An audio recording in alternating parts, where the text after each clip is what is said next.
Ricardo Medeiros, sou médico, sou coordenador da equipe de clínica médica do Hospital São Domingos e do Serviço de Cuidados Paliativos. Eu agradeço muito o convite. Nós vamos falar hoje de cuidados paliativos na terapia intensiva. E a gente vai ver durante a apresentação o quanto o cuidado paliativo hoje tem sido integrado e cada vez mais presente, tanto na unidade de internação, tanto na oncologia, na clínica médica e também na terapia intensiva. Tá? Então, eu vou falar um pouquinho hoje do histórico do cuidado paliativo na terapia intensiva, de onde viemos, onde nós estamos hoje. Vamos falar sobre questões práticas, como é que está a especialidade em relação à área de atuação, a sua relação com a MIB, os seus conceitos principais, os princípios. Né? Então, vamos falar um pouco sobre bioética, um pouco sobre direito, um pouco sobre deliberação, um pouco sobre alguns estudos que são muito relevantes dentro do cuidado paliativo e da terapia intensiva. Ok? Vamos começar, por gentileza. Então, a medicina paliativa é aceita como área de atuação da especialidade em medicina intensiva. Então,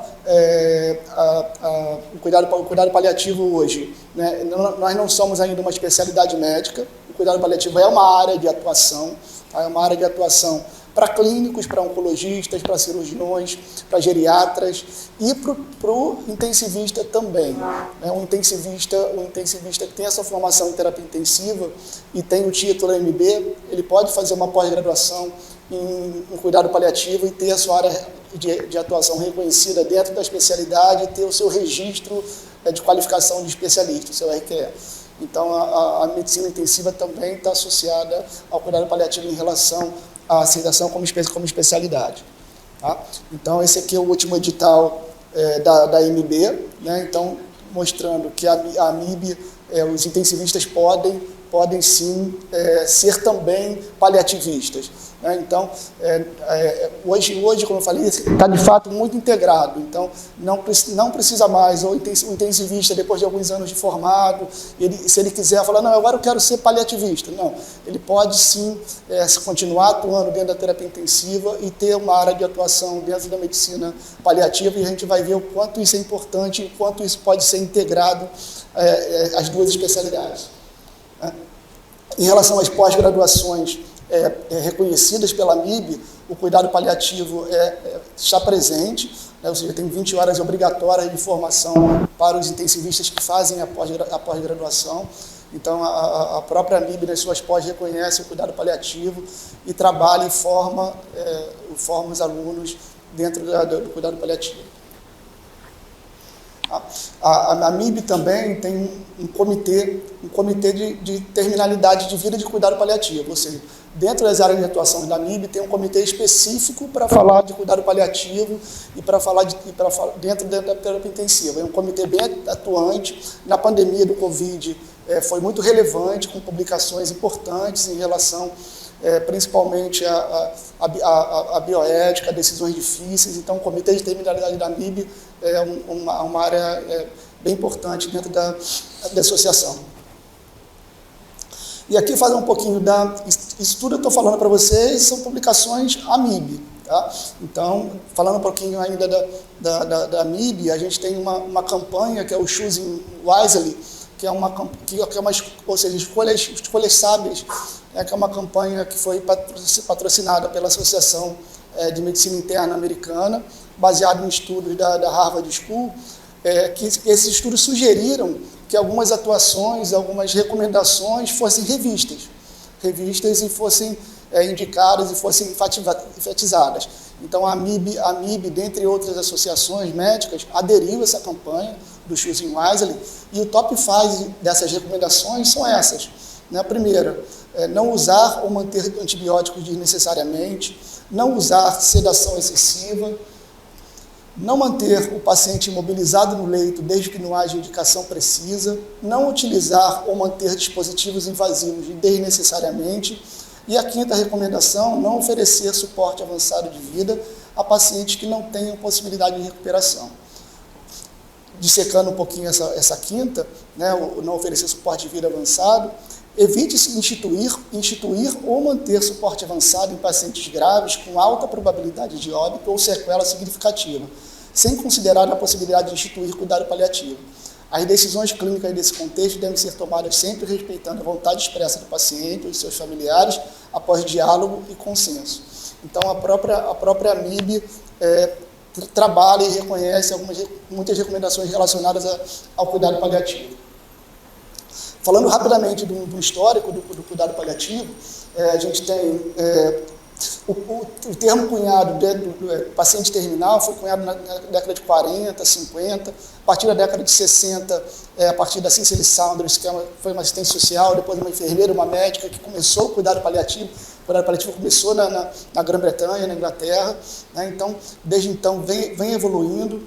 O estudo suporte é um estudo que eu vou falar um pouco mais na frente, que é um estudo que é um marco dentro do cuidado paliativo e da terapia intensiva.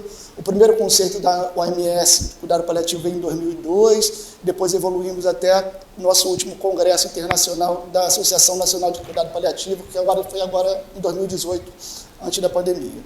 Tá? Então, nós estamos evoluindo desde a década de 60 até hoje, é uma especialidade relativamente recente, e no Brasil, principalmente da década de 90 para cá.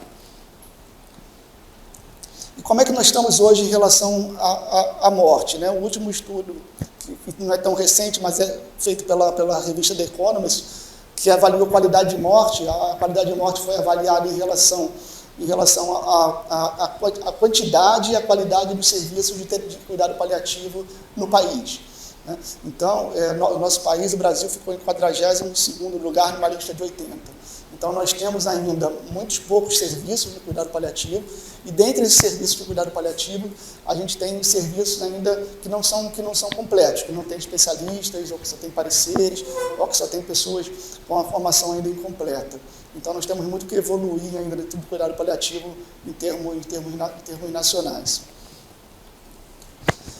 A definição atual do cuidado paliativo, né? Nós temos duas definições importantes. Essa é a última revisão da Organização Mundial de Saúde de 2018, onde diz o quê? O cuidado paliativo é uma abordagem que melhora a qualidade de vida de pacientes, seja adultos ou crianças, e seus familiares, que enfrentam problemas associados a doenças que ameaçam a vida.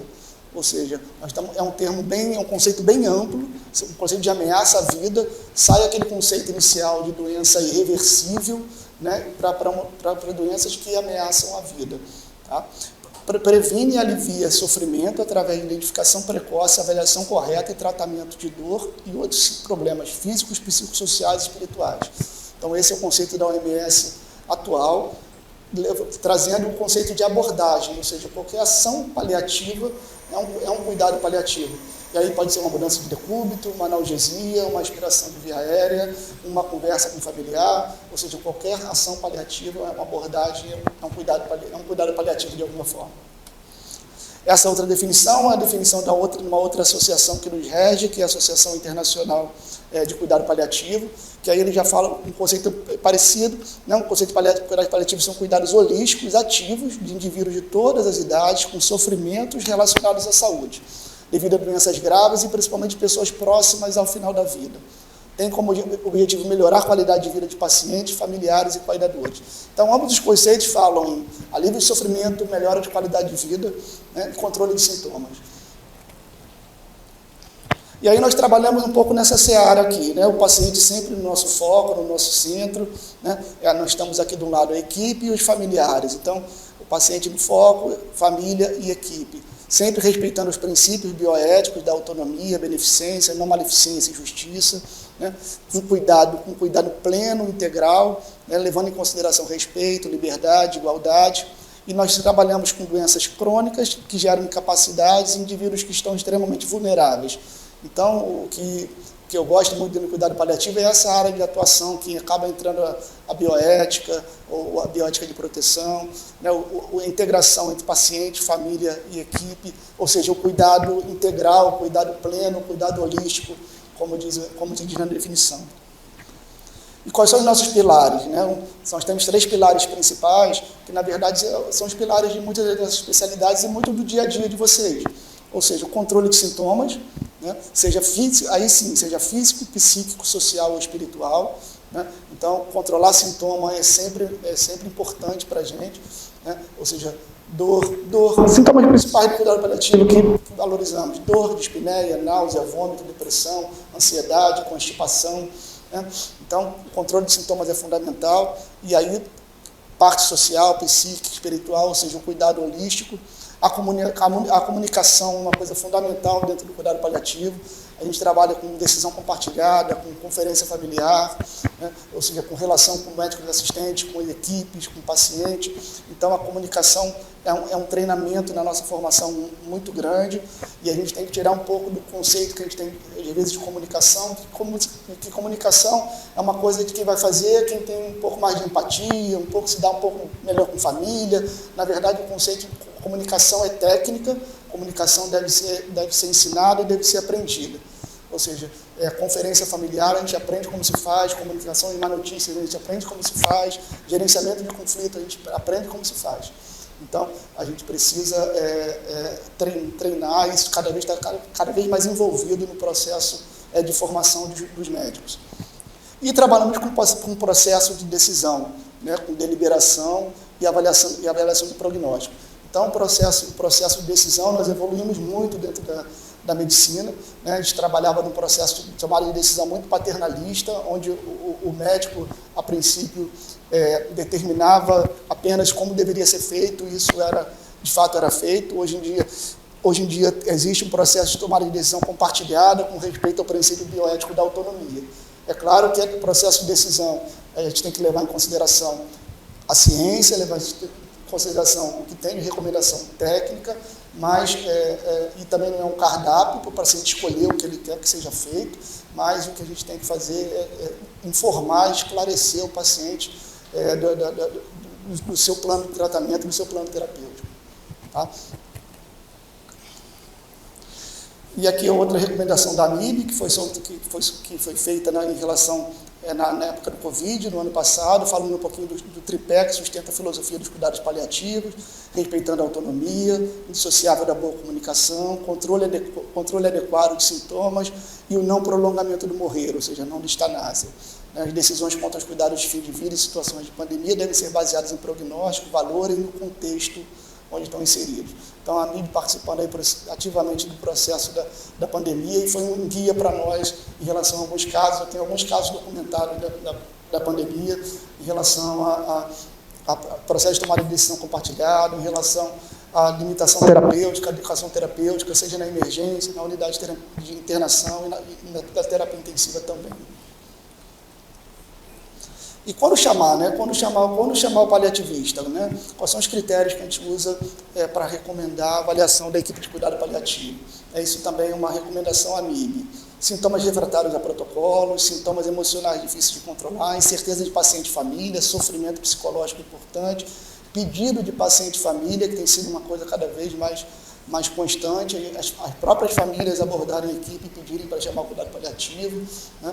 Conflitos, né? Nós somos chamados muito para definir conflito ou para definir dilemas, seja de não ressuscitação, limitação ou adequação ou suspensão do tratamento, né? Então, são os principais critérios para a solicitação do parecer especializado.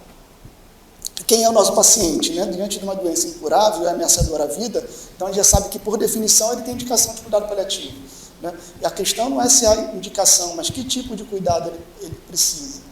Quem é o nosso paciente? Qual é a sua funcionalidade prévia e atual? Qual é o seu diagnóstico? Em que fase da doença ele está?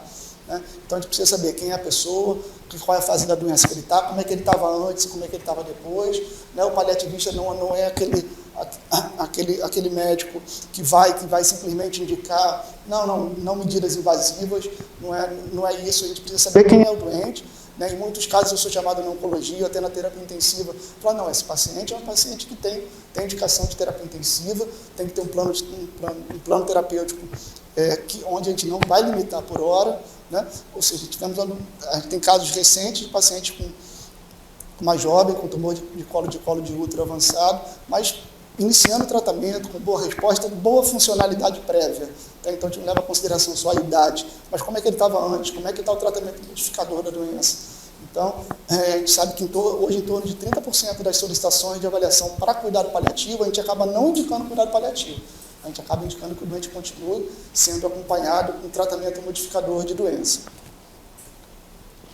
E aqui a gente ainda não tem mais aquela dicotomia antiga de você ter terapia curativa e aí depois já chama cuidado paliativo. Na verdade, o cuidado paliativo hoje é integrado a partir do diagnóstico de uma doença ameaçadora à vida. É claro que esse doente, no momento inicial, ele vai receber muito mais terapia modificadora de doença do que cuidado paliativo. Mas a partir do momento que a doença vai avançando, a tendência é esse doente começar a receber muito mais cuidado paliativo e muito pouco terapia modificadora de doença, até o momento que o cuidado paliativo acaba assumindo o protagonismo e acompanhando o doente até o final. Né? Então, nós andamos juntos desde o diagnóstico. É claro que aqui a terapia modificadora de doença é muito mais importante, né? Mas a gente, no final, a gente acaba assumindo e continuando os cuidados do paciente até o final da vida. E essa é a curva da maioria das doenças, não são curvas de evolução da doença, a gente vê isso na prática, vocês veem isso na prática. O paciente com câncer tem uma evolução geralmente muito boa no início, ele tem um PPS de 100, um KPS, Hannover de 100, até boa parte do seu tratamento, e aí ele vai entrando no declínio funcional progressivo. Né? Uma coisa é um doente que está nessa curva aqui e faz uma pneumonia grave, faz uma insuficiência respiratória com necessidade de ventilação mecânica. Né? Outra coisa é quando o doente está aqui na curva de doença dele. Né? Aqui ele já tem disfunção orgânica, aqui ele já está desnutrido, emagrecido, restrito ao leito. Né? Então, é uma coisa você indicar terapia modificadora de doença em terapia intensiva aqui, outra coisa é aqui. Então, esses são esses critérios que a gente usa, às vezes, para definir como esse doente vai ser abordado, como esse doente vai ser tratado. Né? No caso do DPOC, do insuficiência cardíaca, a gente já sabe que ele tem alguma limitação, aí faz uma internação, tem uma piora grande, aí melhora, sai da terapia intensiva e vai para casa, mas sempre caindo, perdendo, a cada internação dele ele perde função. Né? Até o momento que ele entra no declínio funcional até a morte. Quem nunca viu isso no DPOC ou no cardiopata grave? É assim a história natural, ele vai começando, vai piorando, e vai reinternando, vai perdendo funcionalidade.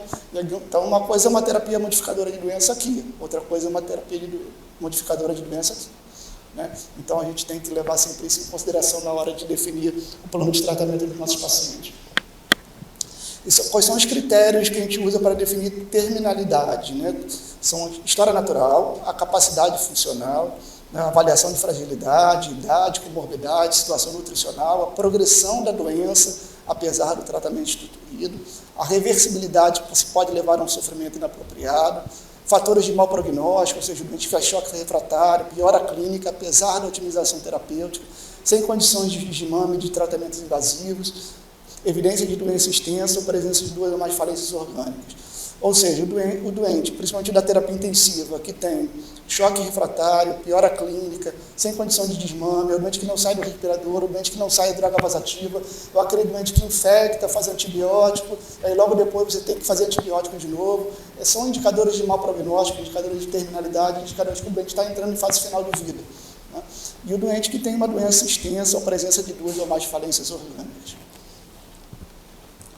Esse aqui é um manual dos cuidados paliativos na unidade de terapia intensiva, é da Raquel Moritz, é uma intensivista lá do Sul, e ela tem o livro e faz um curso de treinamento em cuidado paliativo na terapia intensiva. É um livrinho muito, muito interessante que eu recomendo para vocês, e eu trouxe apenas umas recomendações em relação aos cuidados prestados aos pacientes críticos na UTI. Então, é uma coisa bem prática que a gente define em relação a fases de tratamento, que eu acho que é uma coisa bem didática e bem interessante. Né? Então, qual seria a fase 1? Ou seja, para os doentes na terapia intensiva, doentes que têm doença ameaçadora à vida. A primeira fase é a fase onde tem maior possibilidade para a recuperação do que para o desfecho de morte, ou para a sua reversibilidade. Julga-se, de acordo com beneficência e autonomia, que a prioridade é o tratamento curativo e restaurativo. Os cuidados paliativos serão prestados para aliviar sofrimento, principalmente sofrimento psíquico da internação. É aquele doente que está chegando na terapia intensiva, né? Aquele doente que está na fase 1. É um doente onde você vai ter uma terapêutica invasiva, proporcional, instituída. Né? E é o doente da segunda fase, é aquele doente que já não começou a responder. Foi para ventilação mecânica, depois ele foi para noradrenalina, talvez comece a diálise, ou seja, o doente que está entrando em disfunção orgânica. Esse doente que não respondeu adequadamente ao tratamento. Você está vendo já que esse doente vai ter um desmame difícil, que ele vai com disfunção orgânica, que ele vai complicar. Então, nessa fase, a fase de resposta é uma resposta insuficiente aos recursos utilizados, uma crescente tendência de desfecho de morte e irreversibilidade. Estabelecido o consenso e a prioridade, passa a ser a melhor qualidade de vida possível, e os cuidados que modifiquem a doença possam ser ofertados para esse paciente. Ou seja, é o doente que tem uma probabilidade maior de óbito no seu desfecho, é o doente que piorou clinicamente, é o doente que o cuidado paliativo já pode ser chamado, pode acompanhar esse paciente já em conjunto com vocês. Tá? E a terceira fase é a fase de irreversibilidade, é aquela fase que você sabe que aquele doente vai evoluir para óbito, morte iminente, né? O cuidado paliativo passa a ser exclusivo, as medidas buscam a qualidade de vida possível e o conforto do paciente e seus familiares. O paciente vai morrer em poucas horas ou poucos dias. Então, vocês acabam no dia a dia vendo essas fases passarem por vocês e vocês acabam atuando de fato, a equipe de terapia intensiva atua nessas fases como deve ser. Só que do ponto de vista didático é isso que acontece. Ou seja, a primeira fase é uma fase onde a terapia restauradora e tratamento é fundamental. A segunda fase, o doente já com disfunção orgânica. E a terceira fase é aquela fase que corresponde. Então, se a gente puder ser chamado para acompanhar esse doente com vocês nessa transição da fase 2 para a fase 3, ou seja, aquele doente que internou por uma sepse, evoluiu com choque séptico, está com disfunção orgânica definida e está nessa internação prolongada na UTI, a gente pode começar a participar do cuidado com vocês para ajudar no processo de tomada de decisões, de diretiva de vontade, de definição de um plano de cuidado avançado com foco paliativo. Deixa eu passar aqui mais um pouquinho. E aqui é mais ou menos isso no artigo recente, que mostra os valores e os objetivos. Né? Na primeira fase, a prioridade é salvar, não é prolongar a vida. Então, esse doente é o doente para ficar na terapia intensiva. Né? Então, aquele doente da fase 1. Então, quando as coisas se invertem, quando o doente fica na fase 3, o paliativo começa a ser mais importante, e o objetivo é maior, é aliviar sofrimento e melhorar a qualidade de vida. E aí você restaurar ou salvar a vida passa a ser um objetivo secundário, porque esse doente já evoluiu com uma piora progressiva, uma disfunção orgânica irreversível. E aí, quais são as questões, né? As questões envolvidas, né? Ou seja, nós temos os fatos, né? Ou seja, um doente com uma doença irreversível, progressiva, que é admitido na terapia intensiva. Né? Quais são os valores desse doente? Qual é a sua autonomia? Ele já tinha alguma definição prévia de vontade em relação a como ele gostaria de ser tratado? Né? Quais são os nossos deveres enquanto médico? Né? Quais são as consequências dele? Ou seja, a gente trabalha nessa linha que envolve um termo que eu gosto muito dentro do cuidado paliativo, que é a prudência. Eu acho que a gente tem que ter prudência e tem que conhecer bem a história.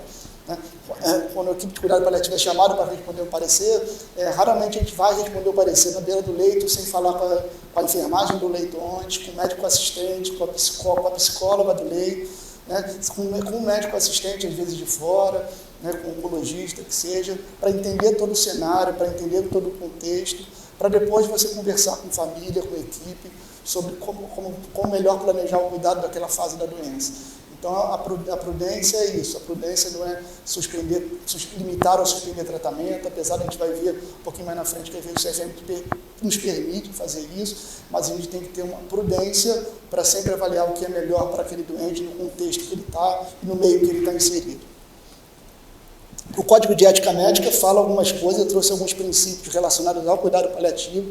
O Código de Ética Médica foi revisado agora em 2019, recentemente. Eu acho que vale a leitura de alguns pontos e trouxe alguns pontos rapidamente para vocês, são pontos relacionados ao cuidado paliativo. Um deles, processo de tomada de decisão de acordo com seus ditames de consciência e previsões legais. O médico aceitará as escolhas de seus pacientes relativas aos procedimentos diagnósticos e terapêuticos por eles expressos, desde que adequadas ao caso e cientificamente comprovadas. Ou seja, o médico, a autonomia do paciente é importante, o médico deve respeitá-la desde que adequada ao caso e cientificamente comprovada. Nas situações clínicas irreversíveis e terminais, o médico evitará a realização de procedimentos diagnósticos e terapêuticos necessários e propiciará aos pacientes, sob sua atenção, todos os cuidados paliativos apropriados. E aí nós estamos falando em condições clínicas irreversíveis e terminais. Por isso que a gente tem que conhecer o doente, conhecer a fase da doença que ele está. né? Uma coisa é um doente rígido, com funcionalidade boa prévia, né? Que está entrando na terapia intensiva por conta de uma complicação aguda da doença. Outra coisa é um paciente já com uma funcionalidade muito baixa, com um tempo de doença muito grande e que está entrando na terapia intensiva. São doentes completamente diferentes. Então, a gente precisa saber e conhecer o que a gente está fazendo. Até para você poder definir claramente se essa situação é de fato uma situação clínica terminal e irreversível.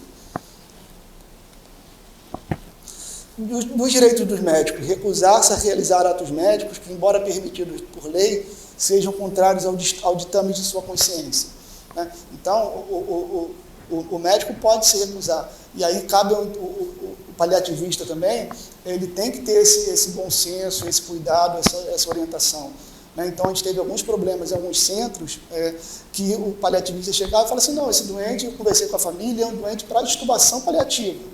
Né? Vai fazer extubação paliativa, aí ele vai pedir para o intensivista fazer, é um ato, suspender tratamento é possível, mas é um ato tecnicamente complexo, que tem toda uma deliberação em volta, toda uma questão bioética e legal em volta, então não pode ser feito simplesmente assim, né? É possível, mas a gente tem que ter muita prudência antes de indicar ou de executar. Então aí o intensivista fala, não, eu me recuso porque isso vai contra o ditame de minha consciência. Né, apesar de ser possível. A gente teve um caso assim, publicado.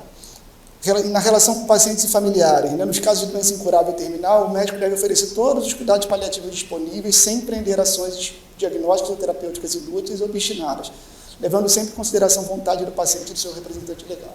Né. Isso tudo aqui são código do nosso código de ética médica atual. Tá? Essa é uma resolução interessante do CFM, de 2006, que gerou um pouco de polêmica na época, mas ela está em vigor ainda, que é a resolução 805, que ela diz que na fase terminal de enfermidades graves e incuráveis é permitido ao médico limitar ou suspender procedimentos e tratamentos que prolonguem a vida do doente, garantindo os cuidados necessários.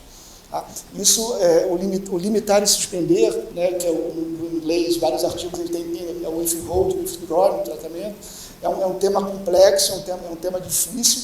A gente, na prática, eu sou chamado muito para avaliar casos em relação à limitação de esforço terapêutico, né? A gente sabe que do ponto de vista bioético legal, né, a limitação de esforço terapêutico consiste na não instalação de medidas extraordinárias ou desproporcionais em função de pacientes com prognóstico reservado em função da doença avançada.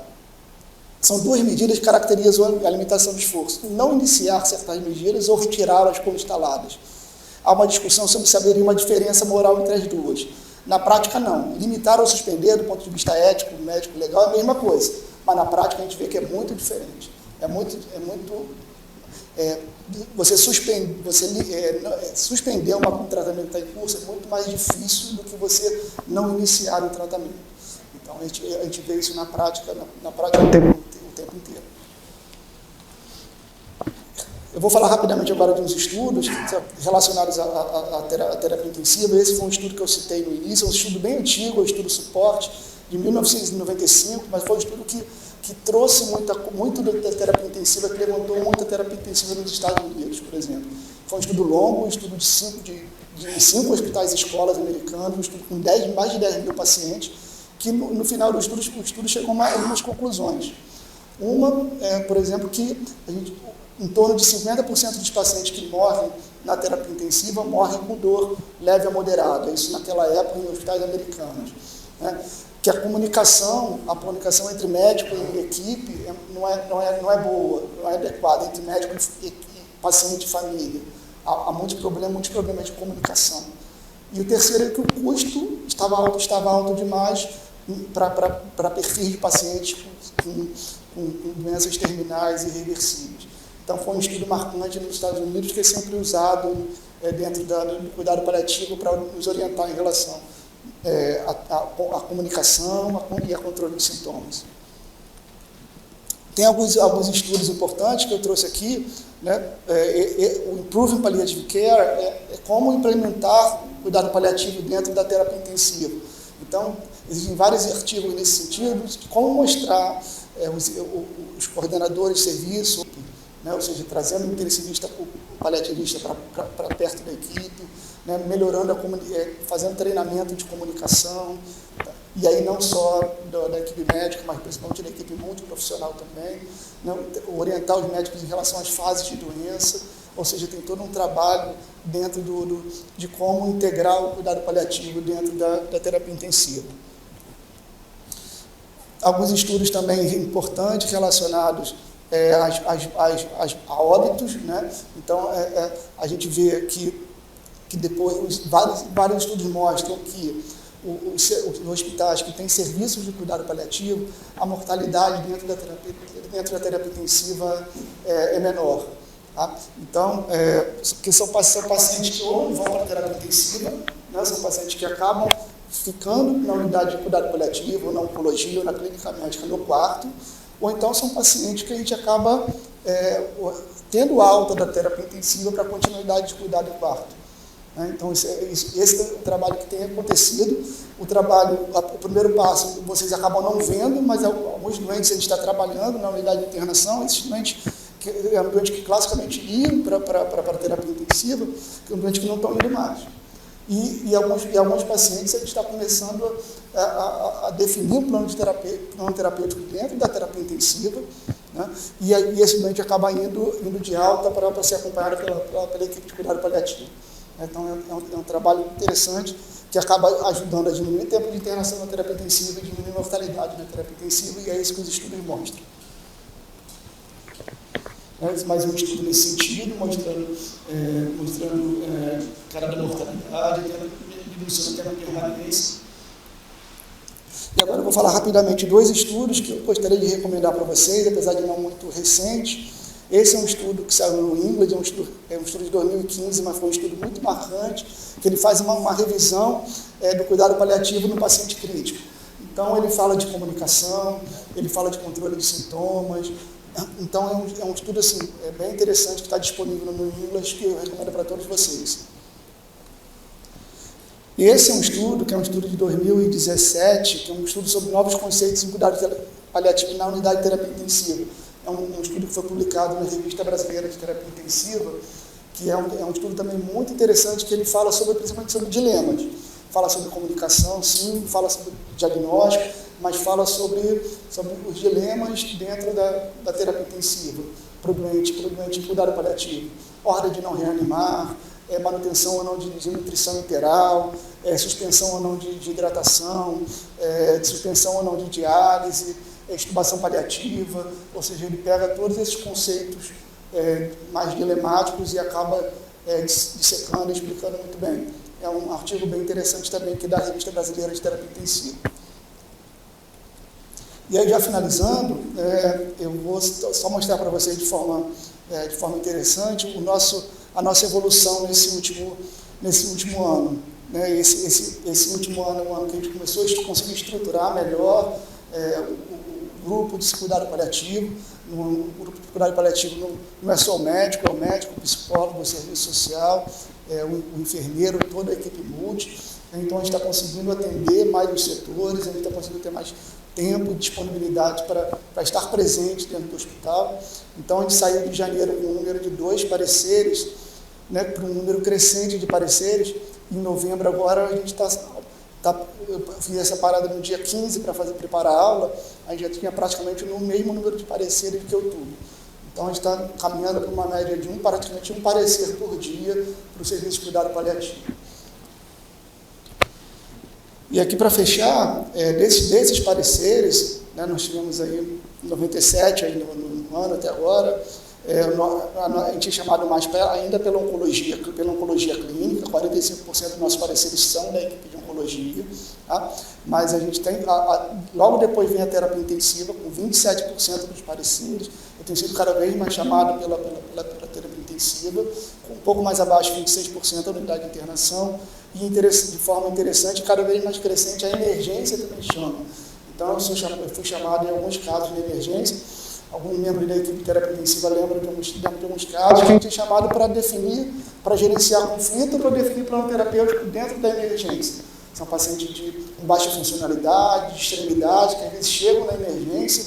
A gente já tem uma cultura na emergência do intensivista, do médico da grande sala, tentar entender o cenário, né? E nós somos frequentemente chamados para definir um plano de cuidados dentro da emergência.